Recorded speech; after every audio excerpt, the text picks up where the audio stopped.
nyemerera nongere nguhe ikaze wowe dukomeje kubana kuva ku ntangiriro z'ibiganiro byacu kugera ku musozo w'ibiganiro byacu. Rero ni kakanya keza kamakuru mba ndi kugenda nkugezaho bimwe biba byiwe bicaracara hano mu karere dutuyemo, cyane cyane bimwe biba byerekeye n'iyi ntambara ya Repubulika iri kubera hariya muri Repubulika Iharanira Demokarasi ya Kongo. Iyi ntambara iri guhuza ihuriro AFC M23 ndetse n'ubuyobozi bwa Repubulika Iharanira Demokarasi ya Kongo.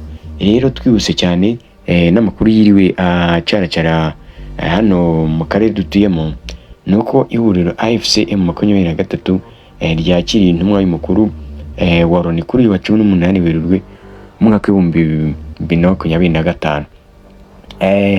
Ni itangazo ryasohowe n'ikinyamakuru cy'igihe gikorera hano mu Rwanda, aho cyagize kiti ubuyobozi bw'ihuriro AFC M23 bwakiriye intumwa yihariye yungirije y'umuryango mukuru w'umuryango w'abibumbye muri Repubulika Iharanira Demokarasi ya Kongo, Bruno Remarquis. Uyu Remarquis unasanzwe ubundi ari umuyobozi ushinzwe ibikorwa by'ubutabazi bya Loni muri RDC. Ati uyu mugabo yakiriwe n'ubuyobozi bwa AFC n'umuyobozi wa AFC M23. Uyu mugabo yakiriwe n'umuyobozi mukuru wa AFC ndetse uyu nguyu Colonel Nanga, hanyuma na perezida wa M23 ariwe Bertrand Bisimwa Igoma kuri wa 18 Werurwe 2025.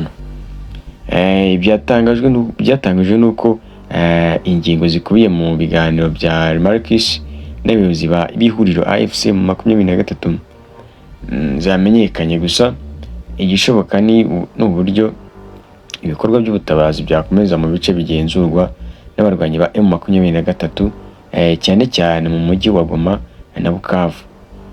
M23 kandi ihanganye n'ihuriro ry'ingabo za RDC kuva mu gushyinga umwaka wa 2021 mu bigenzura ibice byinshi mu ntara ya Kivu y'Amajyaruguru ndetse na Kivu y'Amajyepfo. Ibi byabaye nyuma yaho ifashe Goma tariki ya 27 Mutarama na Bukavu ku ya 16 Gashyantare, kandi amahanga yarayamaganye yisaba guhagarika kwagura ibirindiro no kuva mu bice yafashe. Ati uyu mutwe witwaje intwaro kandi wanasabye gufungura ibikorwa remezo by'ingenzi birimo imihanda, ikibuga cy'indege cya Goma na Bukavu n'inzira yo mu mazi kugira ngo ibikorwa by'ubutabazi bigere neza ku baturage.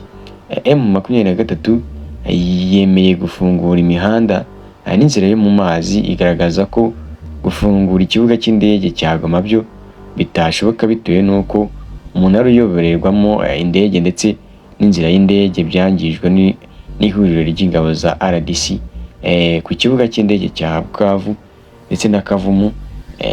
M23 kandi yagaragaje ko yagifashe bitewe n'uko ihuriro ry'ingabo za RDC ryari risanzwe ryikifashisha mu kugaba ibitero ku bice bituwe cyane no ku birindiro byayo. Ngayo rero amakuru yiriwe acaracara ku mbuga nkoranyambaga. Dusimbukiye kuri yindi nkuru ivuga ngo uyu perezida Joseph Kabila aherutse kugirira uruzinduko mu gihugu cya Uganda. Joseph Kabila rero muramuzi cyane, nawe yahoze ari perezida wa Repubulika Iharanira Demokarasi ya Kongo, aho Joseph Kabila Kabange wabaye perezida wa Repubulika Iharanira Demokarasi ya Kongo kuva mu mwaka wa 2021 kugera ku mwaka wa 2019. Urumva yabaye hafi imyaka 18. Aherutse kugirira uruzinduko rw'ibanga muri Uganda. Ikinyamakuru Afrique Intelligence kiri kuri uyu wa 18 Werurwe 2025 cyatangaje ko Kabila yageze muri Uganda mu minsi ishize, avayo tariki ya 14 Werurwe yerekeza i Nairobi muri Kenya afite inyubako. Cyatangaje ko umwe mu bantu ba hafi ba Kabila yagisobanuriye ko uyu umunyapolitike yagiye i Kampala ku butumire bwa Perezida Yoweri Museveni kugira ngo baganire ku mutekano wazambye mu burasirazuba bwa RDC. Mu gihe Kabila yari muri uru ruzinduko nk'uko cyakomeje kibisobanura, umuyobozi w'ihuriro AFC rirwanya leta ya RDC Colonel Nanga nawe yari i Kampala, gusa ngo ntibizwi niba barahuye. Kabila yaheruka muri RDC mbere y'amatora y'umukuru w'igihugu yabaye mu Kuboza umwaka wa 2023. Yavugaga ko ari muri gahunda y'amasomo muri Afurika y'Epfo, aho yashakaga impamyabumenyi y'ikirenga. Muri iki kiganiro yagiranye n'itangazamakuru NCB News cyo muri Namibia mu minsi ishize, Kabila yasobanuye ko yahagaritse amasomo kugira ngo akurikirane hafi ikibazo cy'umutekano muke mu burasirazuba bwa Repubulika Iharanira Demokarasi ya Kongo. Ku rundi ruhande ariko, Perezida Felix Tshisekedi wa RDC ndetse n'abandi banyapolitike bashyigikiye ubutegetsi bwe bashingije Kabila gufasha ihuriro AFC M23, basobanura ko ngo ariyo mpamvu uyu munyapolitike atakiba mu gihugu cyabo.